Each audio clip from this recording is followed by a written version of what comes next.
Hi കൂട്ടുകാർ, അസ്സലാമു അലൈക്കും വറഹ്മത്തുള്ളാഹി തആല വബറകാതുഹു. 4ാം ക്ലാസ് ഇംഗ്ലീഷ് മീഡിയം സ്കൂൾ മദ്രസയിലെ അഹ്കാമു തജ്വീദിന്റെ ഒരു മോഡൽ ചോദ്യ പേപ്പറുമായിട്ടാണ് ഞാൻ വന്നിരിക്കുന്നത്. നമുക്ക് പാഠത്തിലേക്ക് കടക്കാം. ബിസ്മില്ലാഹിർ റഹ്മാനിർ റഹീം. നിങ്ങൾക്ക് 4ാം ക്ലാസ്സിൽ അഹ്കാമു തജ്വീദിൽ ഈ സെപ്റ്റംബർ അവസാനം വരെ എടുക്കേണ്ട പാഠഭാഗങ്ങൾ വരുന്നത് 8ാമത്തെ ചാപ്റ്റർ വരെയാണ്. സെപ്റ്റംബർ അവസാനം വരെ എടുക്കേണ്ട പാഠഭാഗങ്ങൾ. അപ്പോൾ അതുവരെയാണ് എക്സാമിന് ഉണ്ടാകുക എന്ന് നമുക്ക് കരുതാം. അപ്പോൾ നമുക്ക് ചോദ്യത്തിലേക്ക് കടക്കാം. ബിസ്മില്ലാഹിർ റഹ്മാനിർ റഹീം. ഇതൊരു മോഡൽ ചോദ്യ പേപ്പറാണ്. അപ്പോൾ ഇതുപോലെ നിങ്ങൾ പാഠഭാഗത്തു നിന്ന് മറ്റു ചോദ്യങ്ങളൊക്കെ മനസ്സിലാക്കി പഠിക്കണം. അപ്പോൾ 1 മുതൽ 6 വരെ കോളത്ത് ശരി അടയാളപ്പെടുത്താനാണ്. സാക്കിനായ മീമിന് ശേഷം മീമ് വന്നാൽ, സാക്കിനായ മീമിന് ശേഷം മീമ് വന്നാൽ എന്താണ്? ഇത് ആമാണ്. സാക്കിനായ മീമിൻ്റെ വിധികൾ 3ആണ്. സാക്കിനായ മീമിന് വിധികൾ 3ആണ്. മീമിന് ശേഷം മീമ് വന്നാൽ ഇത് ആമ്, മീമിന് ശേഷം ബാ വന്നാൽ ഇഖ്ഫാ, ബാക്കി അക്ഷരങ്ങൾ വന്നാൽ ഇൽഹാർ. മനസ്സിലാക്കി പഠിക്കാം. അടുത്ത തർത്തീൽ. തർത്തീൽ പറഞ്ഞാൽ എന്താണ്? സാവധാനം ഓതുക, സാവധാനം ഓതുക. തർത്തീൽ. ഖുർആൻ പാരായണത്തിന് ഏറ്റവും ഉത്തമമായ രൂപം ഏതാണ്? തർത്തീലാണ്. ഈ രൂപമാണ് ഏറ്റവും നല്ലത്. സാവധാനം ഓതുക, മനസ്സിലാക്കുക. അതുപോലെ മധ്യനിലയിൽ ഓതുക. മധ്യനിലയിൽ ഓതുക എന്ന് പറഞ്ഞാൽ തദ്വീർ. തദ്വീറിനാണ് മധ്യനില. വേഗതയിൽ ഓതുക. ഹദർ വേഗതയിൽ ഓതുക. അപ്പോൾ അതുപോലെ ചോദ്യം മാറ്റി വന്നാൽ നമുക്ക് അടയാളപ്പെടുത്താൻ കഴിയണം. മനസ്സിലാക്കുക. മഹ്റജ്. എന്താണ് മഹ്റജ് എന്ന് പറഞ്ഞാൽ? ഉച്ചാരണ സ്ഥാനത്തിനാണ് മഹ്റജ് എന്ന് പറയുക. മഹ്റജ് ഉച്ചാരണ സ്ഥാനം. സിഫത്ത്. സിഫത്ത് എന്ന് പറഞ്ഞാൽ എന്താണ്? ഉച്ചരിക്കുന്ന രീതിക്കാണ് സിഫത്ത്. ഉച്ചാരണ സ്ഥാനം മഹ്റജ്, ഉച്ചരിക്കുന്ന രീതിക്ക് സിഫത്ത്. അടുത്തതാ സാക്കിനായ മീമിന് ശേഷം ബാ വന്നാൽ, സാക്കിനായ മീമിന് ശേഷം ബാ വന്നാൽ ഇഖ്ഫാ ആണ്. ഇഖ്ഫാ മീമിന് ശേഷമാണ്. സാക്കിനായ നൂനിൻ്റെയോ തൻവീൻ്റെയോ ശേഷമാണ് ബാ വന്നതെങ്കിൽ ഇക്ലാബ്. ഇക്ലാബ് മനസ്സിലാക്കുക. അപ്പോൾ ഇവിടെ മീമിൻ്റെ ശേഷമാണ്. ഓർക്കാതെ ഇക്ലാബ് പോയി ടിക്ക് ചെയ്യരുത്. മീമിന് ശേഷം ബാ വന്നാൽ ഇഖ്ഫാ. അൽ മദ്ദുൽ അസ്ലി. മദ്ദുൽ അസ്ലിക്ക് ഉദാഹരണം ഇതിലേതാണ് എന്നാണ്? അസ്ലിയായ മദ്. അസ്ലിയായ മദ് എന്ന് പറഞ്ഞാൽ അലിഫ് വാവ് യാ. അലിഫ് വാവ് യാ ഈ 3 മദ്ദുകൾ ഉച്ചരിക്കാൻ ആവശ്യമായ സമയം നീട്ടുന്നതിനാണ് മദ്ദുൽ അസ്ലി എന്ന് പറയാം. അപ്പോൾ ഇവിടെ എവിടെയെങ്കിലും ഇവിടെ 3 ഓപ്ഷൻ തന്നതിൽ അസ്ലിയായ മദ്ദുകൾ ഏതെങ്കിലും വന്നിണോ നോക്കുക. അപ്പോൾ അതാണ് ടിക്ക് ചെയ്യേണ്ടത്. ഇവിടെ ഇതിലൊന്നും വന്നിട്ടില്ല. ഇവിടെ ലൊമ്മയെ നീട്ടാൻ വാവ് വന്നിട്ടുണ്ട്. കൂലു കൂ. അപ്പം നമുക്കത് ശരിയാപ്പെടുത്താം. ഇവിടെയും ഒറ്റ മദ്ദക്ഷരവും ഇല്ല. അപ്പോൾ അസ്ലിയായ മദ്ദാണ് ഇത്. മനസ്സിലാക്കട്ടോ. മദ്ദക്ഷരങ്ങൾ 3 എണ്ണം. മദ്ദക്ഷരം ഇതിൽ ഏതാണ് മദ്ദക്ഷരം? മദ്ദക്ഷരങ്ങൾ 3 ആണ്. അലിഫ് വാവ് യാ. അപ്പോൾ ഇവിടെ വാവാണ് മദ്ദക്ഷരം. ഇനി ചേരുംപടി ചേർക്കാനാണ്. മാച്ച് ചെയ്യാൻ വന്നതിൽ ഇഖ്ഫാവും മീമി സാക്കിന. സാക്കിനായ മീമ കൊണ്ട് ഇഖ്ഫാ ആയതിന് ഉദാഹരണമാണ്. അപ്പോൾ സാക്കിനായ മീമിന് ശേഷം ബാ വന്നാലാണ് ഇഖ്ഫാ നമ്മൾ പറഞ്ഞിരുന്നു. അപ്പോൾ ഇവിടെ വജസാഹും ബിമാ, മീമിന് ശേഷം ബാ വന്നത്. അപ്പോൾ അത് നമുക്ക് 1ാമത്തെ ലൈനിലേക്ക് എഴുതാം. അപ്പോൾ 1 നമുക്ക് ഇവിടെ ഇട്ട് കൊടുക്കാം. അടുത്തത് ഇൽഹാറു നൂനി സാക്കിന.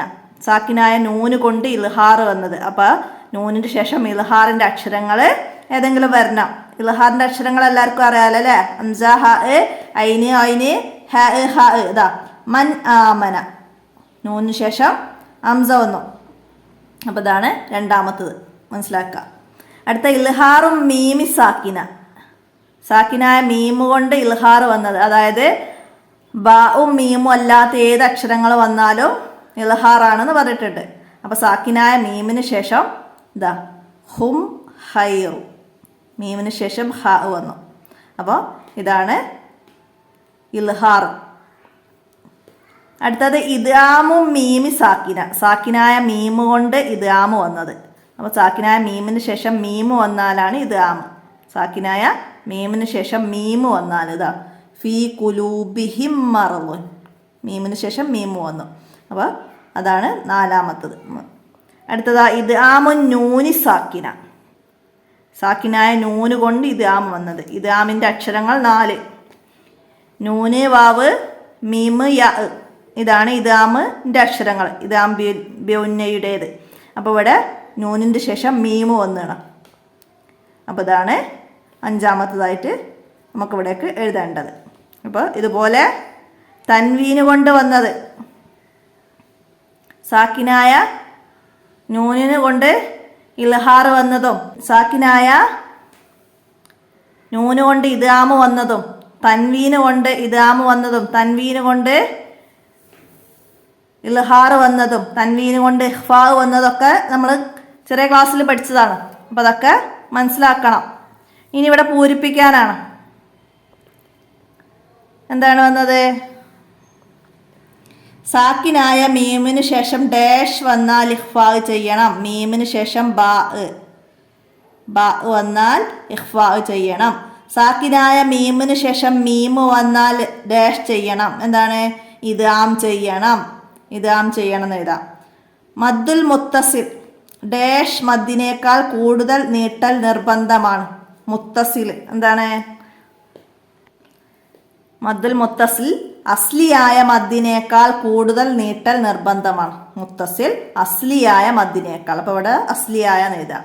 അടുത്ത് മദ്ദക്ഷരത്തിന് ശേഷം ഹംസയോ സുക്കൂനോ വന്നതിനാൽ മദ്ദക്ഷരത്തെ കൂടുതൽ നീട്ടുന്നതിന്. മദ്ദക്ഷരത്തിന് ശേഷം ഹംസയോ സുക്കൂനോ വന്നാൽ മദ്ദക്ഷരത്തെ കൂടുതൽ നീട്ടുന്നതിനാണ് എന്ത് പറയുന്നത്? മദ്ദുൽ ഫർഈ. മദ്ദുൽ ഫർഈ എന്ന് പറയുന്നത് എഴുതാം. അടുത്തത് മദ്ദുൽ മുത്തസിൽ ഡാഷ് ഹർക്കത്ത് വരെ നീട്ടാവുന്നതാണ്. മദ്ദുൽ മുത്തസിൽ എത്ര ഹർക്കത്ത് വരെ നീട്ടാവുന്നതാണ്? 6 ഹർക്കത്ത്.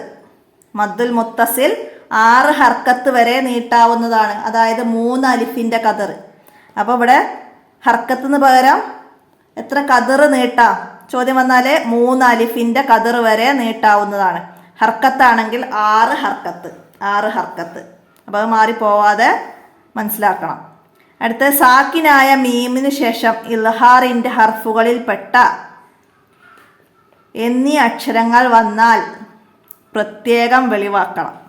സാക്കിനായ മീമിന് ശേഷം ഇൽഹാറിൻ്റെ ഹർഫുകളിൽപ്പെട്ട ഫാഉം വാവും, ഫാഉം വാവ്, ഫാ വാവ്, ഫാ വാവ് ഈ 2 അക്ഷരങ്ങളിൽ ഏതെങ്കിലും വന്നാൽ പ്രത്യേകം വെളിവാക്കി ഓതണം.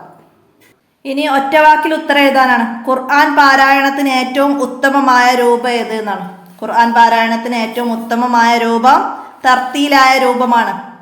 സാവധാനം ഓതുക, തർത്തീൽ. അപ്പം അത് എഴുതാം. അടുത്തതാ വമിൻഹും മൻ യഖൂലു എന്നതിൽ സാക്കിനായ മീമിൻ്റെ വിധി ഏത്? വമിൻഹും മൻ യഖൂലൂന. അപ്പോൾ ഇവിടെ സാക്കിനായ മീമിൻ്റെ വിധിയാണ് ചോദിച്ചത്. അപ്പോൾ ഇവിടെ മീമിന് ശേഷം മീമാണ് വന്നത്. മീമിന് ശേഷം മീം വന്നാൽ ഇദ്ഗാം ചെയ്യണം. അപ്പോൾ ഇവിടെ വിധി ഏതെന്ന് ചോദിച്ചാൽ, വിധി എന്തെന്ന് ചോദിച്ചാൽ ഇദ്ഗാം എന്ന് എഴുതാം. അടുത്തത് എന്താണ്? ധാരാളം ഖുർആൻ പാരായണം ചെയ്യുന്നവർ ആരുടെ അഹ്ലുകാരാണ്? ആരുടെ അഹ്ലുകാരാണ്? അല്ലാഹു തആല പറഞ്ഞിട്ടുണ്ട്, ധാരാളം ഖുർആൻ പാരായണം ചെയ്യുന്നവർ എൻ്റെ അഹ്ലുകാരാണ്. അപ്പോൾ ആരുടെ അഹ്ലുകാരാണെന്ന് വെച്ചാൽ അള്ളാഹുവിൻ്റെ അഹ്ലുകാരാണ്. ആരുടെ അഹ്ലുകാരാണെന്ന് വെച്ചാൽ അള്ളാഹുവിൻ്റെ എഴുതാം. മദ്ദക്ഷരങ്ങൾ എത്ര ഏവ? മദ്ദക്ഷരങ്ങൾ 3: അലിഫ്, വാവ്, യാ. നേരത്തെ പറഞ്ഞിരുന്നു. മദ്ദക്ഷരങ്ങൾ 3: അലിഫ്, വാവ്, യാ. അടുത്തത് മിൻ സൽസാലിൻ. മിൻ സൽസാലിൻ എന്നതിൽ സാക്കിനായ നൂനിൻ്റെ വിധി. മിൻ സൽസാലിൻ, നൂനിൻ്റെ ശേഷം സ്വാദ് വന്നിട്ടുണ്ട്. ഇഖ്ഫായിൻ്റെ അക്ഷരമാണ് സ്വാദ്.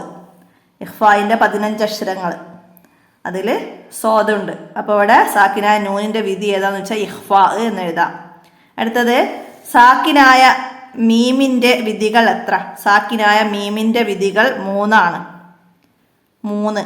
അപ്പോൾ ഏതെല്ലാം എന്ന് ചോദിച്ചാൽ ഇഖ്ഫാ, ഇദ്ഗാം, ഇൽഹാർ, ഇങ്ങനെ 3 എണ്ണം ഉണ്ട്. മനസ്സിലാക്കാം. ഉത്തരം എഴുതാനാണ്. എന്താണ് മദ്? എന്താണ് മദ്? അലിഫ് കൊണ്ട് ഫതഹയെയും വാവ് കൊണ്ട് ലൊമ്മയെയും യാ കൊണ്ട് കസ്രയെയും നീട്ടുന്നതിനാണ് മദ് എന്ന് പറയുന്നത്.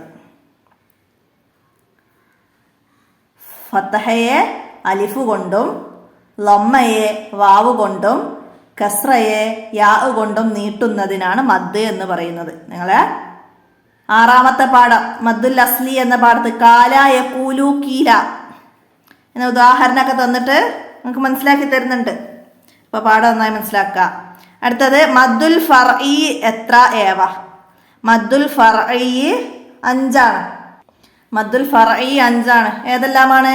മദ്ദുൽ മുത്തസിൽ, മദ്ദുൽ മുൻഫസിൽ, മദ്ദുൽ ലാസിം, മദ്ദുൽ ആരിൽ, മദ്ദുൽ ലീ. ഇങ്ങനെ 5 മദ്ദുകളുണ്ട്. മദ്ദുൽ ഫർഇ 5 ഇനങ്ങളുണ്ട്. എന്താണ് ഖുർആൻ? എന്താണ് ഖുർആൻ?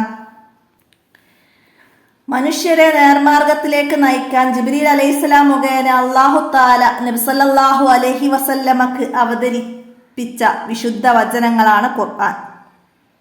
എന്താണ് ഖുർആൻ? മനുഷ്യരെ നേർമാർഗത്തിലേക്ക് നയിക്കാൻ ജിബ്രീൽ അലൈഹിസ്സലാം മുഖേന അല്ലാഹു തആല നബി സല്ലല്ലാഹു അലൈഹി വസല്ലമക്ക് അവതരിപ്പിച്ച വിശുദ്ധ വചനങ്ങളാണ് ഖുർആൻ. ഇനി മദ്ദുൽ അസ്ലി എന്നാൽ എന്താണ് മദ്ദുൽ അസ്ലി? മദ്ദക്ഷരത്തെ ഉച്ചരിക്കാൻ ആവശ്യമായ സമയം മാത്രം നീട്ടുന്നതിനാണ് മദ്ദുൽ അസ്ലി എന്ന് പറയുന്നത്. മദ്ദക്ഷരത്തെ ഉച്ചരിക്കാൻ ആവശ്യമായ സമയം മാത്രം നീട്ടുന്നതിനാണ് മദ്ദുൽ അസ്ലി എന്ന് പറയുന്നത്. ആരാണ് അള്ളാഹുവിൻ്റെ അഹ്ലുകാർ? ആരാണ്? ഖുർആൻ പാരായണം ചെയ്യുന്നവർ. ഖുർആൻ പാരായണം ചെയ്യുന്നവരാണ് അള്ളാഹുവിൻ്റെ അഹ്ലുകാർ. ഖുർആൻ പാരായണം വളരെ പുണ്യമുള്ള ഇബാദത്താണ്. ധാരാളമായി ഖുർആൻ പാരായണം ചെയ്യുന്നവരെ അല്ലാഹു തആല അവൻ്റെ അഹ്ലുകാർ എന്നാണ് വിശേഷിപ്പിച്ചിട്ടുള്ളത്.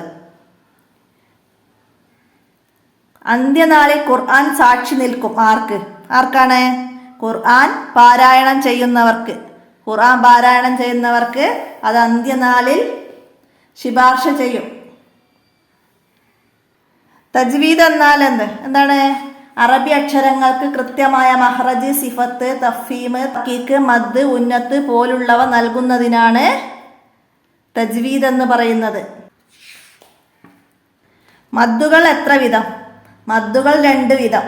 അസ്ലി, ഫർഇ. അസ്ലി, ഫർഇ. മദ്ദുൽ ഫർഇ വരാനുള്ള കാരണം എന്താണ്?